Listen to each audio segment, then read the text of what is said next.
We're going to go through some basic precision farming controls at the moment. The way you set the Pro 700 yield monitor up will determine how well the combine understands its environment. The better you set up your toolbox controls for how the combine is actually configured in terms of hardware, the better the result you'll get from it. When I tend to set my pages up, I tend to go for an early page with a yield on it, which shows me my flows, averages, and my tonnages.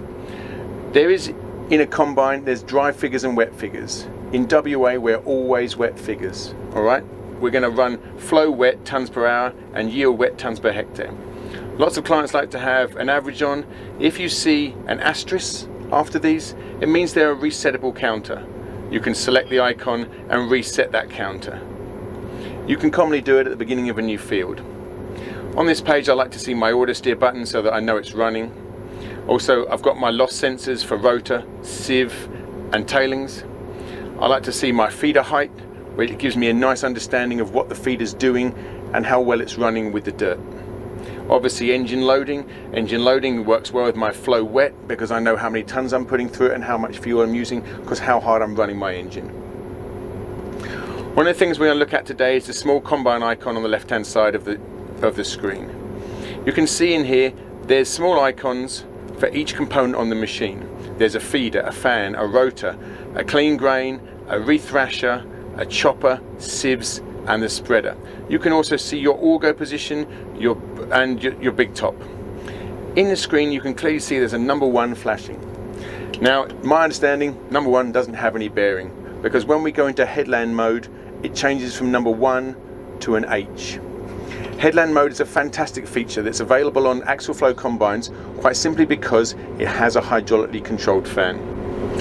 I set up my grower tab, and these tabs you'll be able to get these layouts from our Boekemans Machinery website.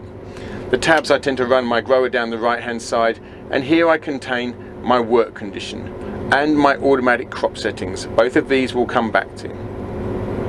I've got a steer page which gives me a swath map, allows me to record swaths, select swaths that are already recorded, and next to that I run my settings. When I run my combine settings, I like to consider the combine as far as the crop. The crop is flowing through the machine from the front to the rear and then in theory into the grain tank. So I start with my figures on the front, my feeder height.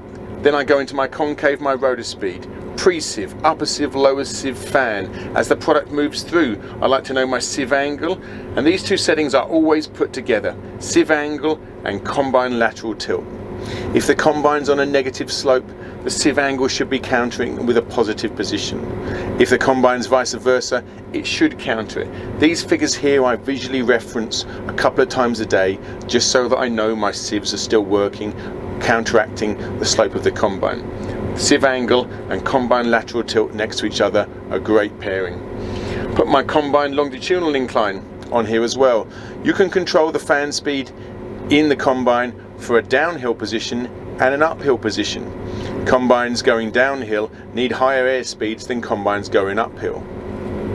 There's my chopper speed and finally my spreader speed at the very rear of the machine. To me it makes beautiful logical sense to be able to see the settings as the product is moving through the machine. We're going to look at the headland function now. Headland function is controlled using a multitude of facets on the armrest. On our multifunction handpiece there is a resume button right level with where your thumb is. On the front of the handpiece there's a shift button. The shift function gives you more control on the handpiece whilst the shift button is engaged. Resume and shift. When we run headland function, the shift position is always used to lift the front out of crop. We use one button to go into crop and 2 buttons to come out of crop. 1 to come out, 1 to come in, 2 to come out. Okay, I'm going to show you how the headland function affects the screen, how it affects the fan, how it can control your losses and benefits you can get from it from using the ISIT on your Case IH axial flow. Okay, To me, on the armrest, there's two armrest positions. These are my knife heights. I tend to run number 2 as down very low for when I'm cutting straw in a nice clean paddock. I tend to run number 1 as my rocky position. Obviously in the old school we would all have used our thumbs up and down on the feeder height position. I like to use resumes and up and downs whilst I'm running in crop, because whenever I adjust up and down manually, I like to reset to one of my heights. If I manually change my height on the thumb piece, the saved heights are disengaged. If you wish to adjust a saved height without disengaging it on the handpiece, you can use the increase and decrease button on the left of the set heights. Okay, the third position that is necessary to acknowledge. In Toolbox, there is a Head 1 tab. In your Head 1 and Head 2, everything the combine knows about the draper is configured. My maximum work height is set at 45%. At 45%, my gauge wheels on the MacDon will be off the ground, allowing me to turn the combine round. When I press Shift and Resume at the end of the row and the feeder leaves the crop, it will go to 45% of the maximum work height. At the same time, the little 1 in the combine icon will change from a 1 to an H, signifying that the combine is in headland mode. So with my maximum work height set at 45, I come back to my run screens and I've got my manual height. I've also got a feeder height, a feeder scent icon on the left side. My combine is running, I'm going to engage my feeder. Now I've got my feeder running and my combine. I've got my green arrow on the left side. The green arrow signifies that the combine is in work, that the feeder is in crop, and when you have a green arrow pointing down, you are making a map. If you have the USB icon next to the green arrow and it's got a white background, remember white backgrounds are good, it means that A, I'm in crop, and B, I've got DGPS, and C, I'm making a map. Alright, so my combine knife is set. It's set tight to the ground, I want low stubble. Alright, I'm now going to set my down height by selecting 2. My reel is at a reasonable working position relative to where my crop would be. If I start my reel up slowly, you can see the position of the fingers just touching into crop. So I've got my reel at a reasonable working height. My knife is in crop, nice and tight. I go to my armrest and I select my number 2 position. Select. My orange light comes on. On my feeder house icon, I get a wavy line. And in my header height icon, I get auto header height and a number. To me, that is a good sign. It tells me that auto header height is running. It tells me also that the feeder is happy with the auto header height position, that I'm making a map, and that it's all been saved in the number 1. If I'm running in a paddock that has rocks, I will have a slightly higher position on my feeder. I'll lift up my knife so that it would clear rocks, but reasonably still take heads. I'm then going to reset my reel. My reel is obviously still turning, and it's still clearing the heads from my crop, and I'm going to reset my high rock height, number 1. My auto header height icon has come back. On the feeder icon, I'm still in number 1, and my reel is at a reasonable working height. I can also see down on the white numerical gauge on the top of the MacDon that the black gauge is halfway between 2 and 3 on the numerical scale. When that icon is between 2 and 3 on the numerical scale, it tells me that the deck and the adapter are exactly halfway in their range of travel. To me, this is another good visual reference. I like to be able to see that gauge reading at the number 2. You'll note also my hydraulic top link is retracted. Don't run with hydraulic top links extended. Realistically, all they do is point the guards into the dirt, digging up rocks and dirt and loading the combine with dirt. The feeder house position will cut crop just as well with the guards in a slightly surfing position as it is in a slightly bulldozing position. So, with my combine running, I'm now going to take it to full noise.